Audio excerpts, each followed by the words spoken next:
All right, welcome back, everybody, to the 15th week of the Web Development Tech Bytes session. In case you are new, coming back from the Web Development course, welcome back to the 7th week. But if you are here from way back in the early months of the summer, welcome back to the 15th week of the JavaScript session. Over the past couple of weeks, we have started a new project, and we'll be getting more into depth with that today, while also learning about new topics. So as always, thank you so much for joining us, and we're glad that you're here. Without any further ado, let's get to it. All right, so quick about me, if you guys don't already know who I am. My name is Rayan Siddiqui. I am a senior at James B. Corn High School. I left to program. I've made multiple apps for the App Store, made a dozen different websites, and I'm now really looking towards the content creation side in terms of writing articles, publishing content on my YouTube channel relating computer programming, and typical ideas in one day as well. As always, if you want to learn more about me or what I am currently up to, feel free to visit my website at rayansiddiqui.com. All right, so let's get down to today's agenda. That being that, firstly, we're going to start off with our daily fun fact relating the computer programming language we are studying to a real-world statistic or fact. And then we are going to discuss our new calculator project. In case you were not here last week, we made a bunch of code, added a lot of functionality, so we will be doing a quick recap of that just to make sure that we are all on the same page. And then we are going to not only go over the code from last week, but more importantly, we are also going to be coding more this week, getting more, developing more of that fundamental, more of that foundation, and working on this awesome calculator project. So firstly, let's get started with our daily fun fact. All right, so today's cool JavaScript fun fact of the day is that Google Docs, the document service by the company Google, was made with the programming language of JavaScript. So let's dissect this word by word like we do every time. So essentially what I'm telling you guys is that the service, if you've ever used it, Google Docs, was made through the language of JavaScript. Now, if you haven't used Google Docs before, basically Google Docs is like a Microsoft Word, but essentially it is cloud-based and many times much faster because you can just make a new doc and start typing any ideas or anything you want to add. And unlike Microsoft Word, Google Docs is a real-time document system, meaning that any changes you make, they're automatically saved. So you don't have to literally go into File, Save As, File, Save. It's all automatically saved. However, how does JavaScript come into play here? Well, JavaScript is used as the front-end programming language with this Google Docs service. Now, we've lightly touched upon this topic of what the difference between front end and back end is, but a quick refresher that front end means that the language JavaScript is responsible for us being able to type in words in a certain area. So in this case, in Google Docs, we have that white page where we're able to type words in or any ideas, insert shapes, insert tabs, all that good stuff. And also, with the help of HTML and CSS, the web page is able to look a certain way as well.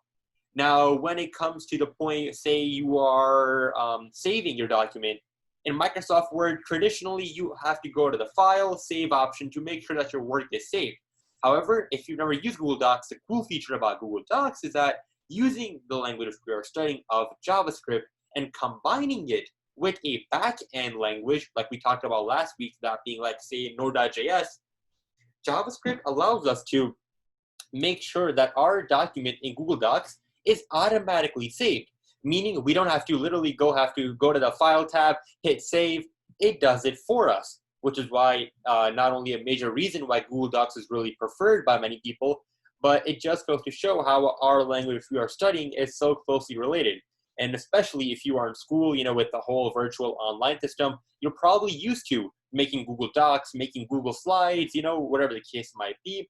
It's just cool to know that the service that you are using is actually correlated to the language we are studying, in that case being JavaScript. And in case you were confused what I was meaning, you might be thinking that, okay, so if JavaScript is responsible for the front end in the terms that we're able to type words, makes it look all nice, how is our data actually saved?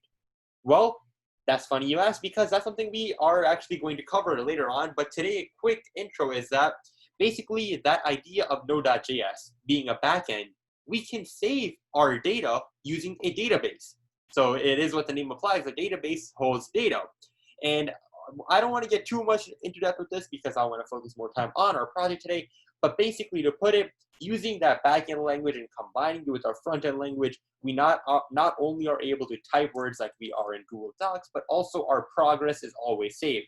So if you ever open a doc, you can look at the top middle area, I believe, and you can see who edited that document the last time. And all those great features are possible because of the language which we are studying, that being JavaScript. Just going to show us one more time, and out of the countless times, how what we're learning has a near and dear impact.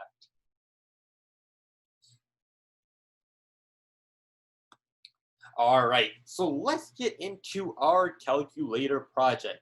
Now, here's a quick refresher of what this calculator project is encompassing of and what we shall be working on today as well. So basically, here is the basic idea. We are making a calculator which can perform basic arithmetic operations like multiplication, division, addition, subtraction, taking the square root, maybe even get into some trigonometry functions if we are really feeling like mathematicians. And then the core concepts which we are focusing on are variables, functions, loops, parameters, and more of working with the document object model, aka our DOM, and manipulating our HTML. Now, over the last week, here is a basic recap of what we did last week, and that being that we discussed the code. I provided a code template for you guys, which was had a good template, a skeleton essentially, of where we shall be picking up from. And last week, we discussed the functions, the parameters from the template, and we started to code some other mathematical operations like multiplication, division, subtraction. So if you do not remember, basically, we had only one operation working the last week we were here. However, we added on top of the only one operation, that being addition, and we added the ability for our calculator to perform multiplication, division, and subtraction as well. And then we also worked on and tweaked our HTML a little bit, nothing too much, and we did not do anything with our CSS, as that is an extension which we'll go into if we have time in the coming weeks. But the main takeaway which we had last week was that we added some more operations. So you might be wondering, hey, if we got the basic four operations down and our calculator can correctly perform the operations, what still do we have left? Well, we have a very major aspect which we have to work on today. That being that we have to allow our calculator to have the ability to do multiple number calculations. So if you were testing out the calculator or checking out my copy on our Google Classroom, you might have noticed that, hey, when I'm trying to do an operation which uses more than two numbers, so if I'm trying to do like 15 plus 26 or something of that sort, it doesn't work. Like in my calculator might be crashing, it might be refreshing, something weird is happening. Well, that's because we have not discussed how to go about that process because of the way we have our code set up currently. However, that is what we shall be focusing on today.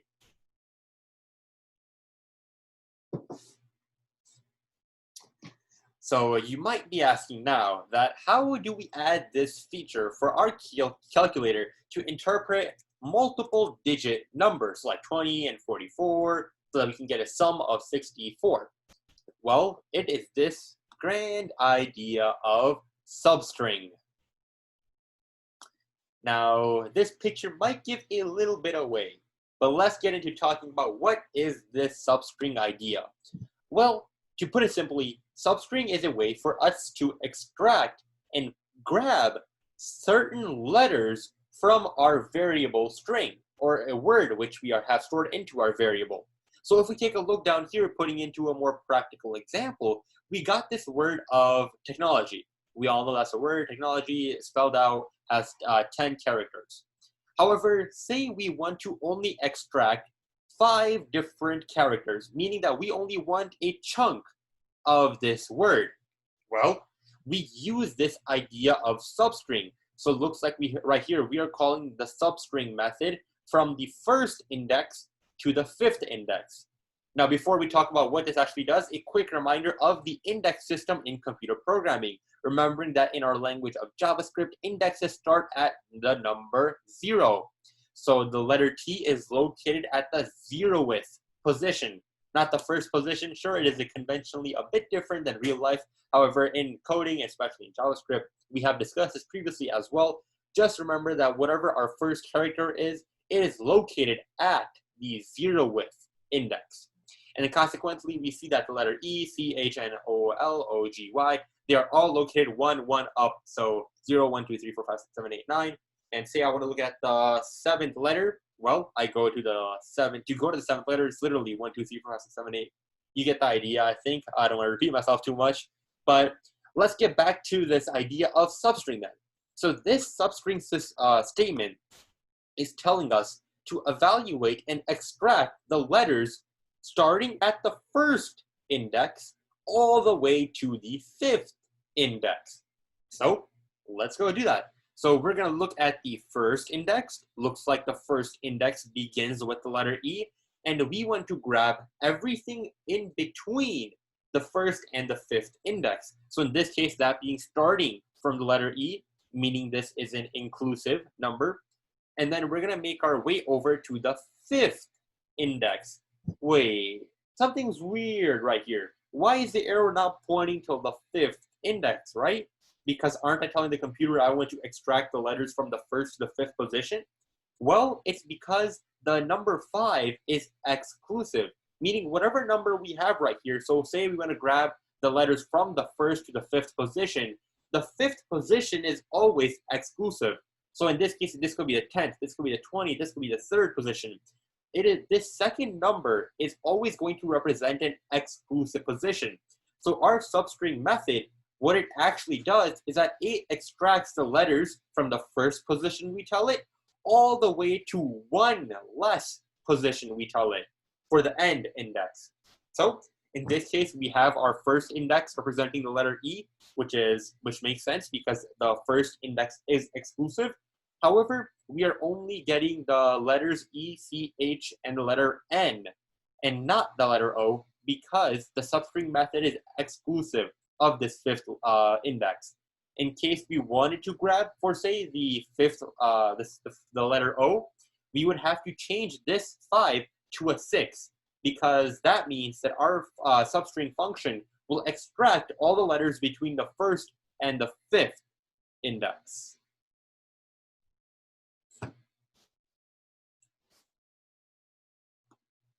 All right, so we will for sure be doing an example with substring. Do not get worried if it's still not making sense, but a basic overview of what functions we will be using with this idea of substringing. Basically, it is going to allow us to extract multiple digit numbers in our calculator. So specifically, we're going to be using these two very important functions of .substring and .indexOf. So firstly, we have our variable. It could be whatever you want it to be called. It could be, say, called display. So display.substring, the start and the end index. So remember, this is allowing us to extract a certain amount of letters, certain piece of letters from our variable word. And the main thing which you have to remember, I'll put an asterisk, I'll put a star by this as well, just so that we remember, is that this function is exclusive of the last index. So that is something which we have to remember. And then secondly, we will be using another function called .indexOf. So we still have our string variable. We're going to do dot and then indexOf. And then this works a bit differently. Essentially, this indexOf function it tells us where a certain word or certain letter is located in our variable. So these are the two functions which we will be using today. The first function, .substring, we will be using to grab the multi-digit number, if there is a multi-digit number. And then .indexOf, we will be using to locate the operand, aka the operator sign. So the addition, subtraction, multiplication, division sign. And yeah, let's get to it now. So let's pick up where we left off last week, and we will do an example of substring. So remember, our website is jsfiddle.net. Give everybody a quick 2 minutes to load that up, and I'll get mine loaded up as well.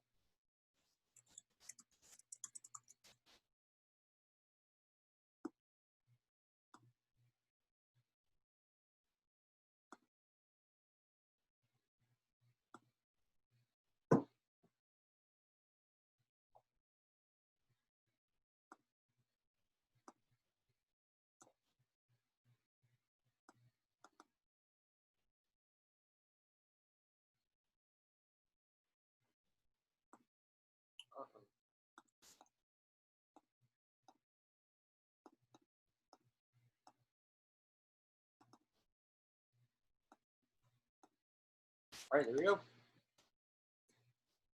All right, so hopefully you have made your way on over to our online JavaScript coding website. Remember, it is jsfiddle.net.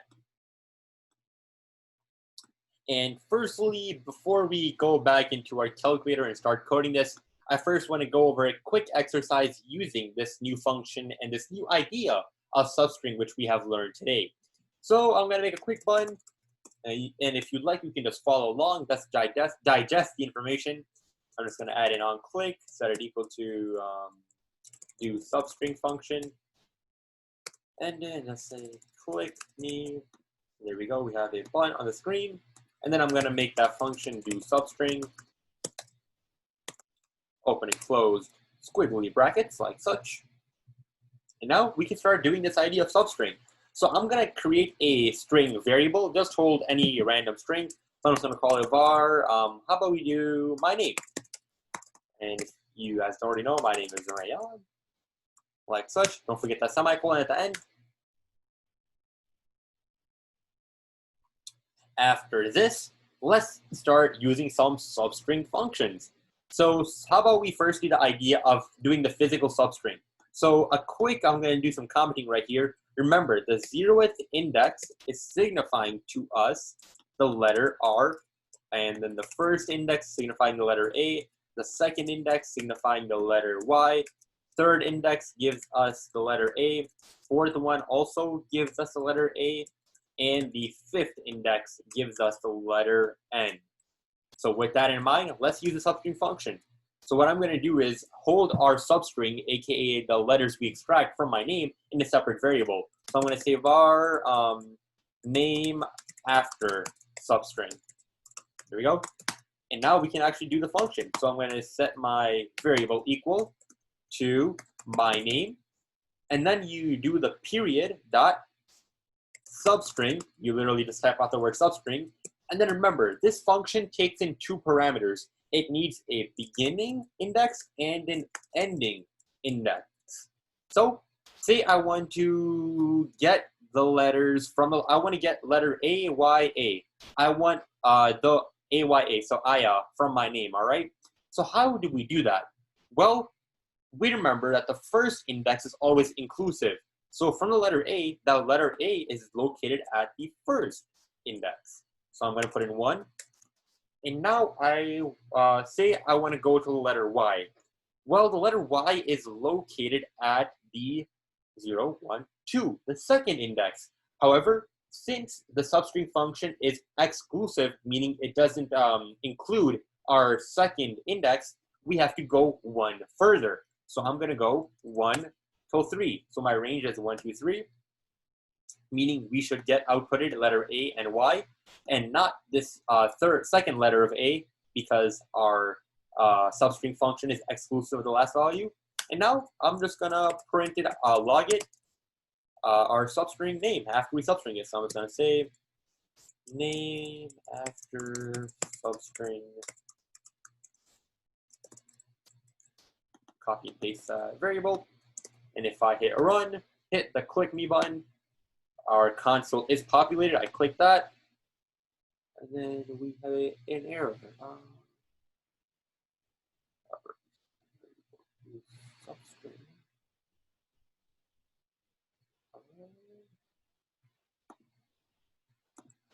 Oh, I spelled my function incorrectly. The letter S. So it should be substring. There we go. And now if I hit click me, head over to my console, and now we can see that after our substring method occurs, we are outputted with the result that name after substring is AY, which is correct because this statement is telling us that we want the letters A and Y because we are looking at the first and second index, while the third is exclusive, it's not included essentially, is what that means. And we can do one more example. Say we do the word, we'll do hello world. This is 2 words in one string variable. So say I just wanted the letters, we'll do LLO. How about we just want LLO? Well, 0, 1, 2. So we start the second index, and the letter O ends at the 0, 1, 2, 3, 4. So how I got that was 0, 1, 2, 3, 4. However, since the 4th index is going to be exclusive, we have to go one more up, meaning we go to the 5th index. And if I run this, we should see the word hello. When I click me, like there we go. And now one key thing which I want to show is that since we have a space in the middle, our space is always going to be accounted for. So say I want to grab the letter O till the W. Well, the O is at the 0, 1, 2, 3, 4. So I'm going from the 4th index. This space which we have in the middle is critical because it also represents a index. So this is the 5th index. And then the W is the 6th index. We'll go one more up to include it. I'll hit run. We should see the letter O space W. And voila, there we go.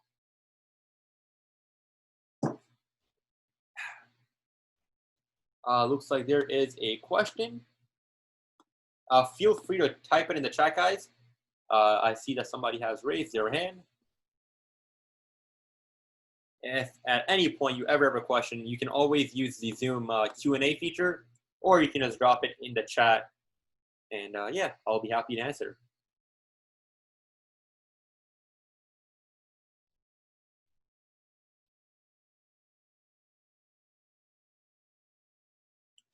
Oh, that's all good. All right. So yeah, we haven't done anything too much. We're just going over a new concept today.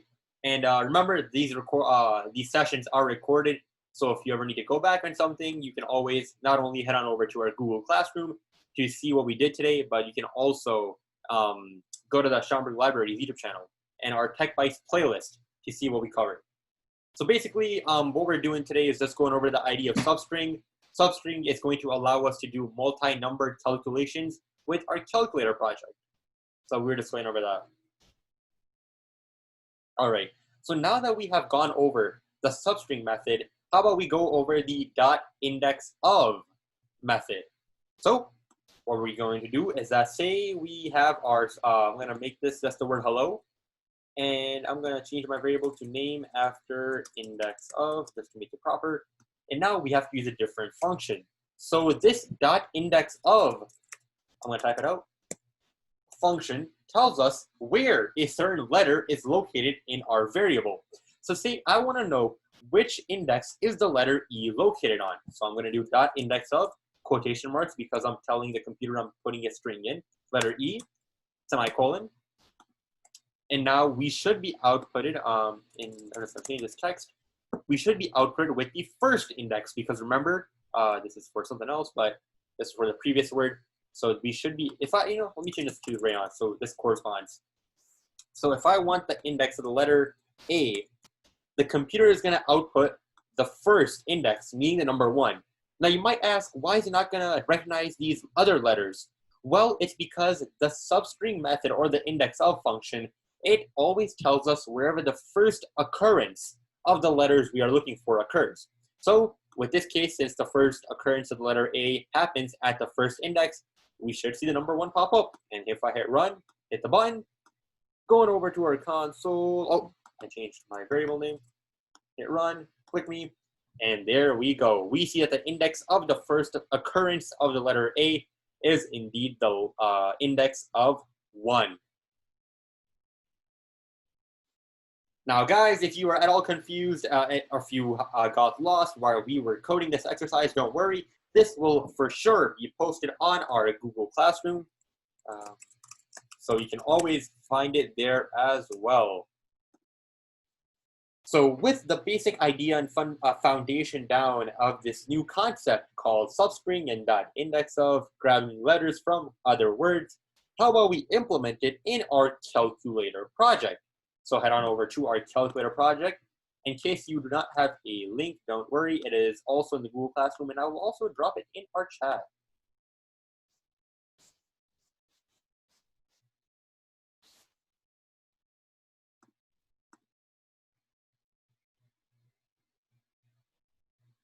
All right, so once you are on, let's get to it. So quick overview what we did last week, guys, if in case you were not here. Basically, we got more operations to occur. So now we can do 1-digit addition. So we can do 9 plus 9. We see that works. Say we want to do 6 times 6. That should be 36. There we go. And that was because we added the code last week for the actual math. So we added the subtraction, multiplication, the division. However, if I say I want to do like an operation of 33 minus 10, it's not going to tell me the answer is 23. We get nothing. See, I'm spamming the equals button. Nothing is happening. Well, that's because we have not added the feature of doing multi-numbered calculations.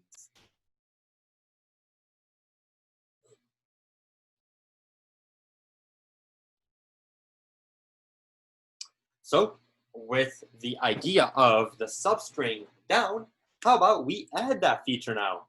So how about we head on over down to our answer function.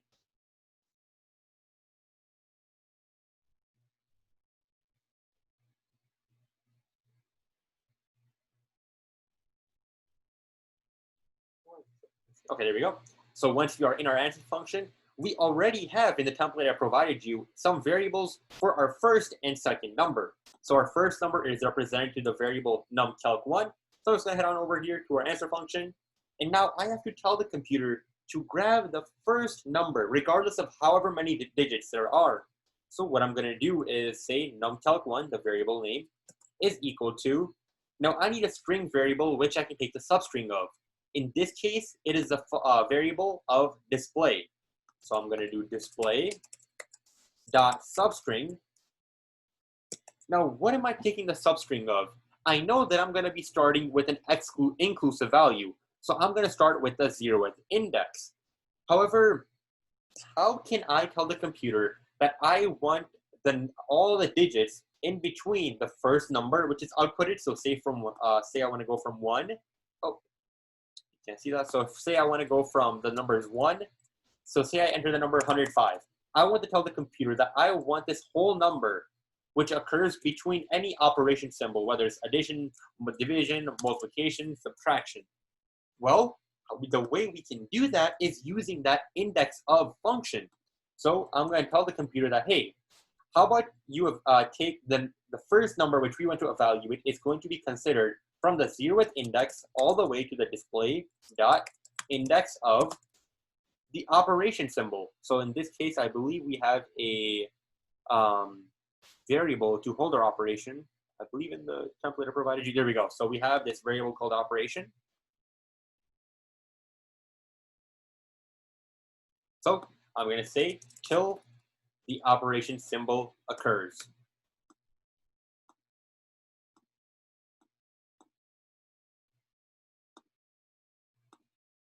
Let everybody catch up.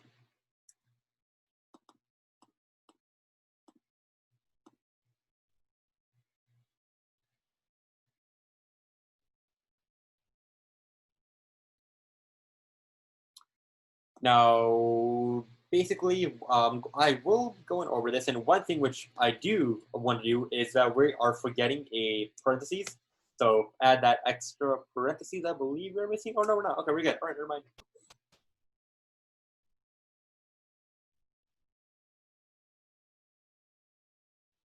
All right. So now, once we have that, guys, I just want to go over what is happening one more time. So if you will follow me on over to the whiteboard, I will try my best. I do not have my iPad with me right now. So if I share it, there we go. So say we have the number 103 plus, we want to do plus 25, right? Well, the code which we have added is going to allow us to extract this whole number because we're telling the computer that we want to perform the substring from the 0th index. In this case, the 0th index is the number 1. From the number 1 all the way, we want to go till the index of our operation symbol. So I'm just going to say operation, OP for short, because it is pretty hard to write on this whiteboard. So like that. And this way, remember the idea that this index is always exclusive. So our operation symbol is not going to be included, meaning the last digit is going to be for sure a number which we typed. So this will allow us to grab that whole number of 103. So if I switch on over back to the code, there we go. And I alert the first number, we should see the alert saying that, hey, we grabbed the whole number. So number inputted first. There we go. And I'm going to hit run, just run it. Say I want to do 22. plus 9, we should see the alert that number inputted first, 22, pop up. And there we go.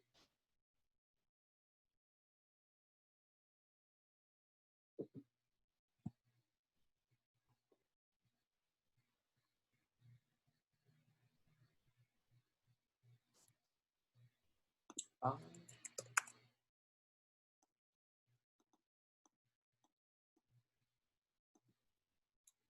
All right, so looks like that something is acting a bit weird, but our last index is being included, it seems like. So I'm not sure what that's occurring because usually the second index is exclusive. So for now, add this -1 in the second parameter. So display that index of operation and then -1. So that way we can only grab our actual input, not the operation symbol as well. All right, so with that done, we have one more thing which we have to remember and implement. That being that currently this is a string. And string and integers, remember we talked about this, they do not mix well. So we have to convert our number to an actual integer. And the way we can do that is do num calc1, our variable for our first number, is equal to, type this in, is parse, P-A-R-S-E, capital I, lowercase nt, and then open and close parentheses, and then num calc1, like such. This line of code, it converts our string to a number so that we can actually perform some calculations with our numbers.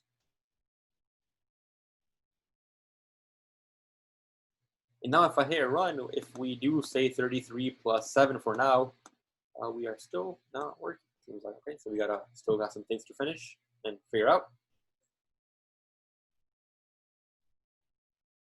And while everybody's catching up, I'm just gonna alert, make sure everything is working good.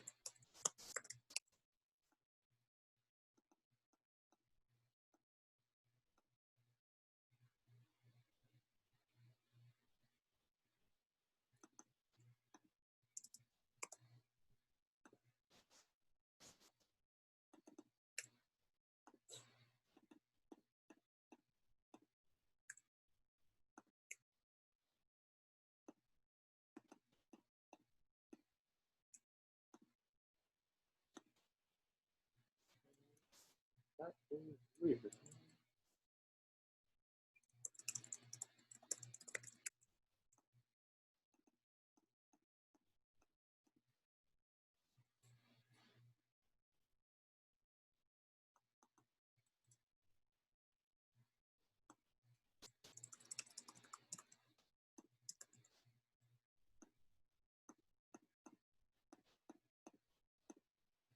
All right, there we go. Yes, sorry.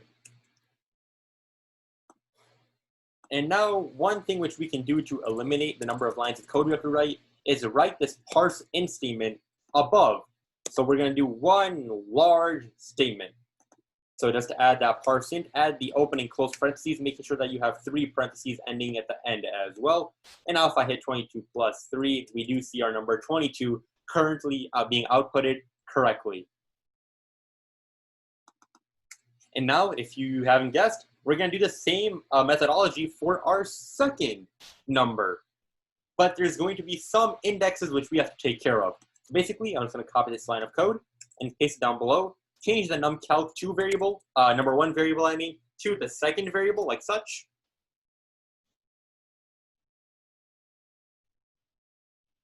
So now we have to do something else. Now we want the computer to recognize that we want all the numbers which happen after our operation symbol. So we have to shift our parameters essentially. So no longer are we going to be starting at the substring of the 0th position because that's going to take us and grab the first digit. We instead have to start at the index of our operation. So I'm just going to delete this. So I'm going to do is display dot index of. Now we're going to be starting at our operation, however, +1, because we're going to be looking at we're not going to be looking at the actual sign of the operation because that wouldn't make sense. That's not a number. We're going to look at all the numbers occurring after our operation symbol. And with this function, the cool thing which we can do is just type in this one parameter, which basically tells our computer that, hey, this is our starting index, and we want the computer to grab all the digits which happen till all the way till the end. So if I put this in, I'll say alert our num shell 2 is 30. Oh, are we missing a parentheses? Yes, we are. There we go.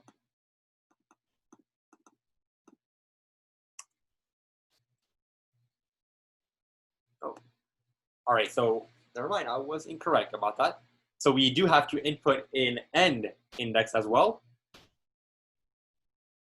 So since we have grabbed the first digit of our number after the operation symbol, we have to grab the second digit as well. So to do that, basically all we have to do is type a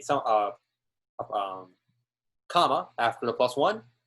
And now we can tell the computer that, hey, we want all the digits of the selected number. How do we do that? We simply do display dot length. And this makes sure that we are going all the way till the end of our number. So if I do 66 plus 33, we should see the number 33 still being outputted. Right here.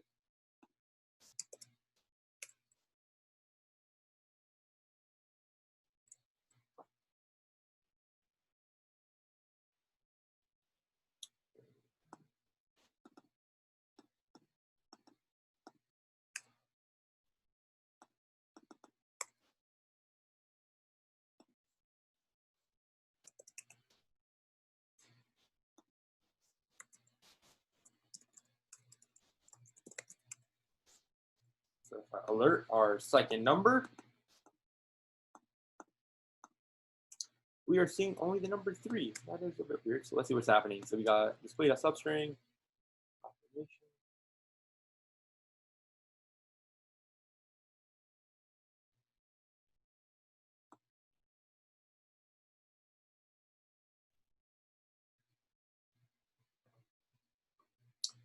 Oh, that is a bit weird.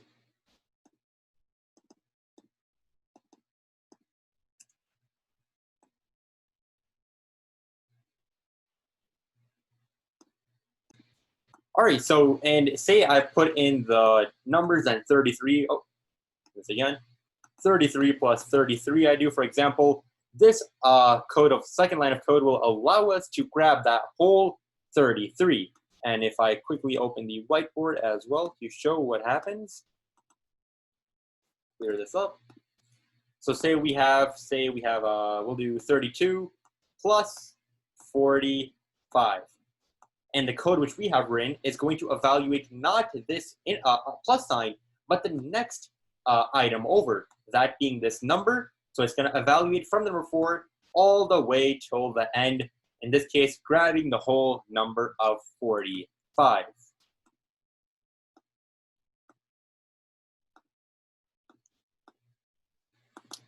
All right, so that, although that was a bit of, not that much of code, which we wrote this week, the idea and the concept is what I really wanted to get through today, that being the whole idea of Substring. Next week, expect nothing less, guys. We're going to be finishing off our coding our calculator project, make sure that all the bugs and everything is fixed out, especially with the multi-digit calculations. Make sure that our substring is working correctly, answer any questions, and once we are done, we can look towards some extensions and adding some new features, some new mathematical operations, and also adding some CSS to make our calculator look even nicer. As always, I hope that you guys had a great time.